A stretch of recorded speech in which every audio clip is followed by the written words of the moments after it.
Bismillahirrahmanirrahim. Macam-macam sunnah sholat. Dalam kitab Al-Mubadi'ul Fiqhiyah juz 3, pada kitab ini pada halaman 23, di sana diterangkan bahwasanya sunanus sholati ba'da dukhuli fiha. Sunnah-sunnah sholat sesudah masuk di dalamnya, naw'ani, ada dua macam. Ab'adun, yang pertama adalah sunnah yang disebut dengan kategori sunnah ab'ad. Wahayatun, dan yang kedua adalah kategori sunnah hayat. Ab'adus sholati, sunnah ab'adus sholah itu sab'atun, ada 7. Man, barang siapa itu taroka, meninggalkan syai'an, sesuatu minha dari sunnah ab'adus sholah, yasjudu, maka sujud lisahwi, karena lupa. Jadi sunnah ab'ad sholah itu ada 7 macam. Barang siapa yang meninggalkan sunnah ab'ad sholah, maka disunnahkan sesudah tahiyat akhir sebelum salam untuk melakukan sujud sahwi. Apa saja yang 7 itu? Wahia, yaitu yang pertama al-julusul awal. Yang pertama adalah duduk pertama, atau yang dikenal dengan istilah tahiyat awal, duduk tahiyat awal. Yang kedua, watasyahudu fihi, membaca kalimat tasyahud di dalam duduk tahiyat awal. Jadi pemirsa yang dirahmati Allah, kalau kita lupa tidak melaksanakan tahiyat awal, maka sholat kita tetap sah. Akan tetapi sesudah tahiyat akhir sebelum salam, kita disunnahkan untuk melakukan sujud sahwi.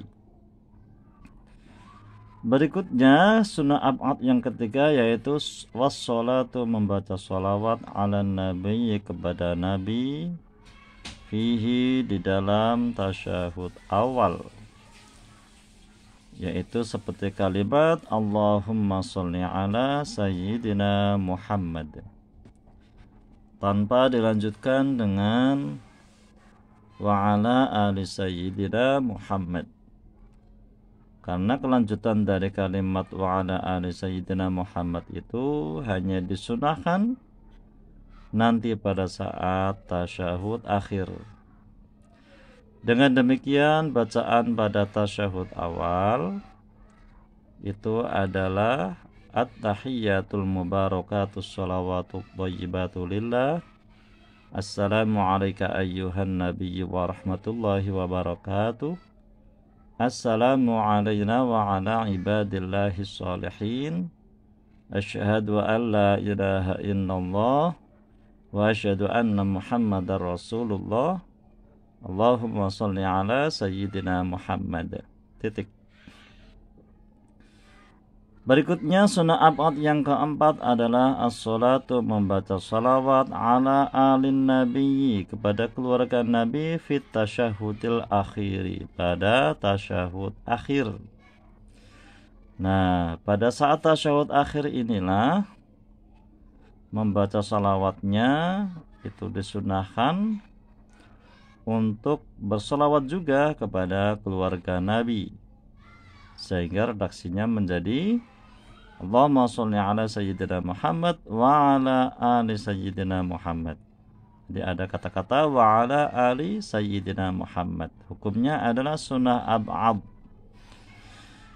Sunnah ab'ad yang kelima adalah al-qunutu, kunut fi sholatis subahi, pada sholat subuh, wa fil witri, dan sholat witir, fin nisfi, pada pertengahan, al-akhir, yang akhir, min syahri ramadhana, dari bulan Ramadan.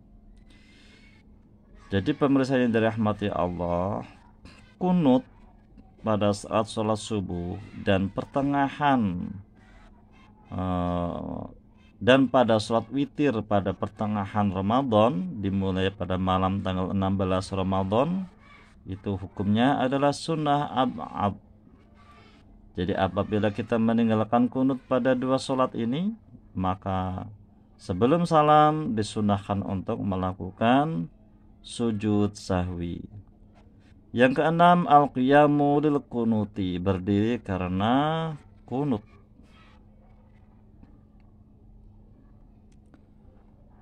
Berikutnya yang ketujuh,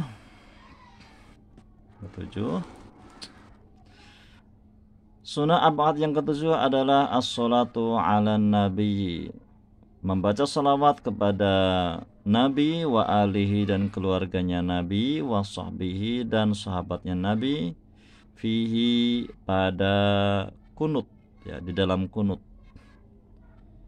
Jadi pada saat kunut, sesudah membaca doa kunut, diakhiri dengan kalimat salawat seperti wa sallallahu ala sayyidina Muhammadin nabiyil ummi wa ala alihi wa sahbihi wa baraka wassalam.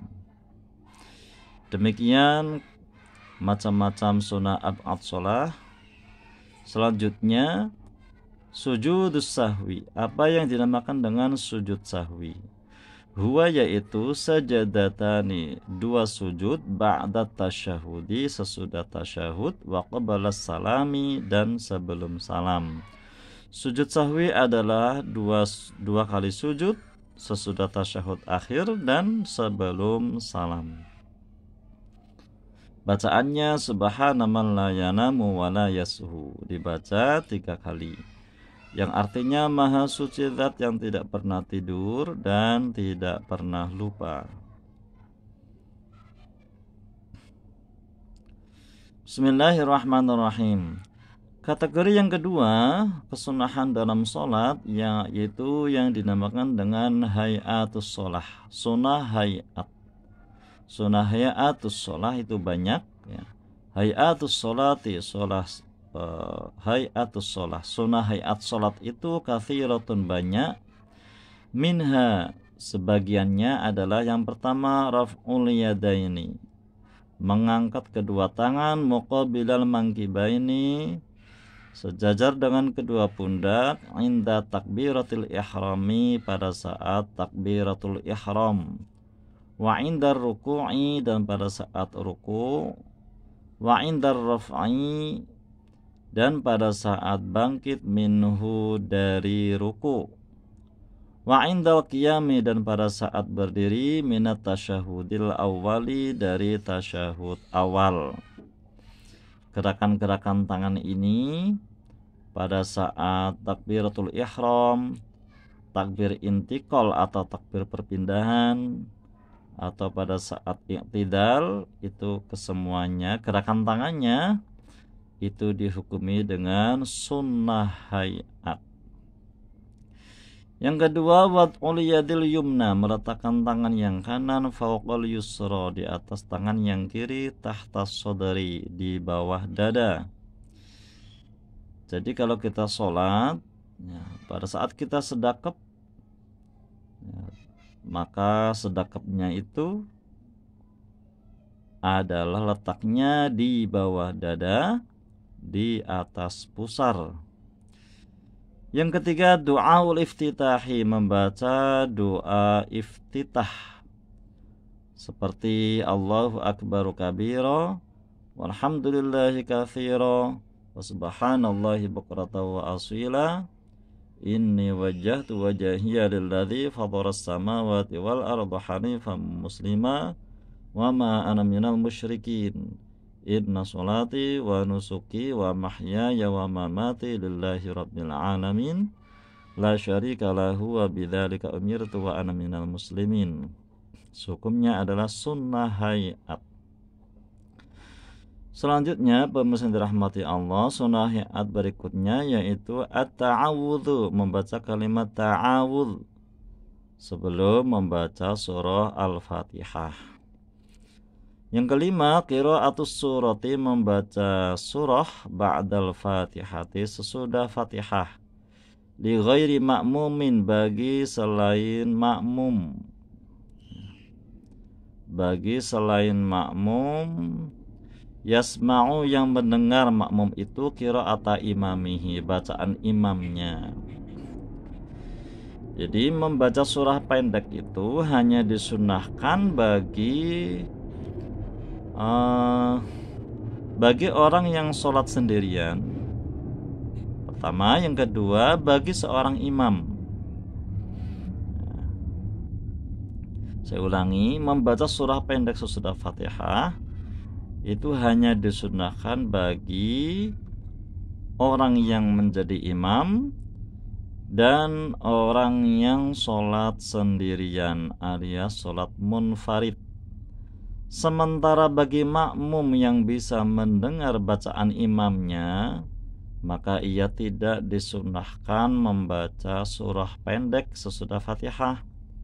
Dia cukup hanya mendengar bacaan imamnya. Kecuali surah Fatihah, maka makmum harus tetap membaca Fatihah karena itu adalah rukun daripada sholat.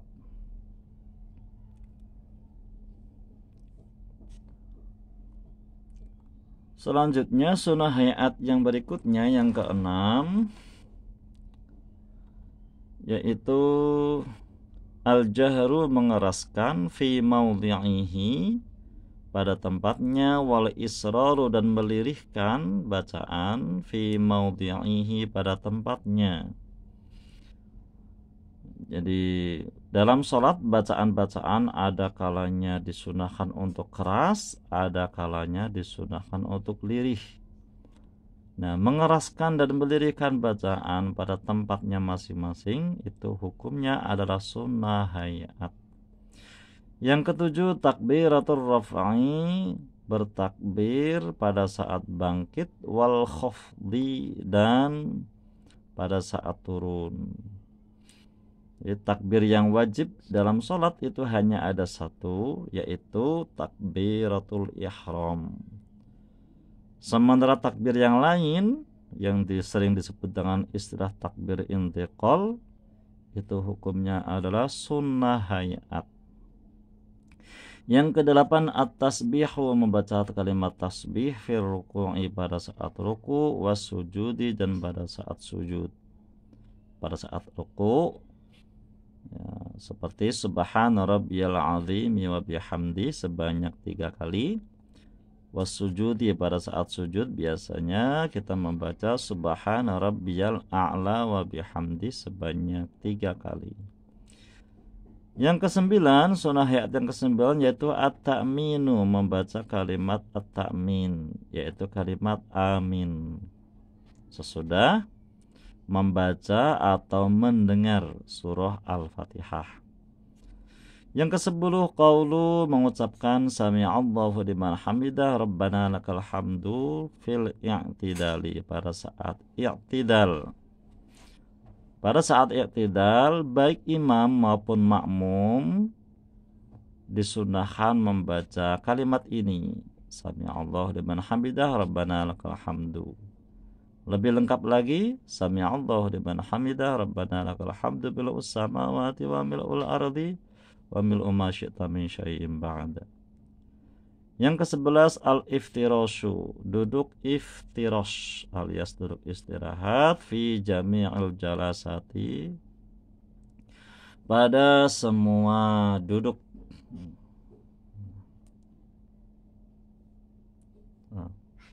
Duduk iftirash ya, pada semua duduk. Yang ke-12, at-tawarruku, yaitu membaca duduk tawarruk.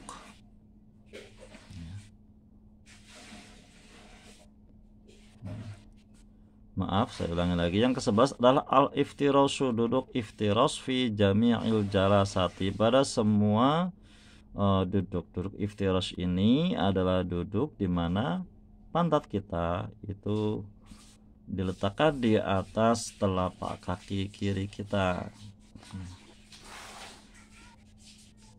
Yang ke-12 adalah at-tawarruku, duduk tawarruk fil jalsatil akhirati, pada saat duduk akhir alias tahiyat akhir. Duduk tawarruk ini adalah duduk dengan cara pantat kita ditaruh di lantai, sementara telapak kaki kiri kita masukkan di bawah mata kaki dari kaki kanan kita.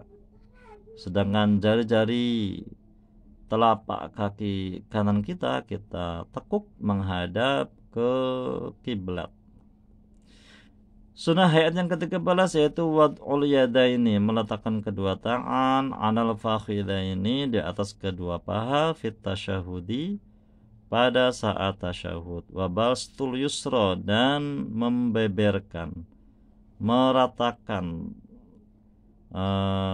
jari-jari tangan yang kiri, wa qabdul yumna, dan menggenggamkan jari-jari tangan yang kanan, illal musabbihata, kecuali jari telunjuk.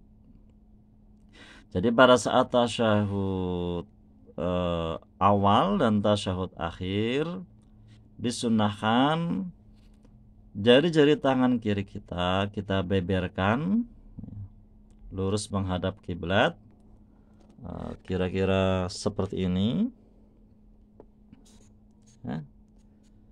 Sementara untuk jari yang kanan kita genggamkan, lalu jari telunjuk dan jari jempolnya kita sentuhkan seperti membentuk angka 5 dalam angka Arab. Dan yang ketiga ini kita genggam seperti ini sehingga membentuk seperti 5 3 5 3. Nah, pada saat mengucapkan asyhadu alla ilaha illallah, pada saat illallah ini jari telunjuknya kita angkatkan sampai berakhirnya tasyahud awal maupun tasyahud akhir. Kemudian yang ke-14 yaitu atas limatu, membaca kalimat salam, atsaniyatu, yang kedua. Jadi salam yang kedua itu hukumnya adalah sunnah hayat. Sementara salam yang pertama hukumnya adalah wajib alias rukun. Demikian macam-macam kesunahan di dalam sholat. Kurang lebihnya mohon maaf kepada Allah, kami mohon ampun. Semoga bermanfaat. Wallahul muwaffiq ila aqwamit thoriq. Assalamualaikum warahmatullahi wabarakatuh.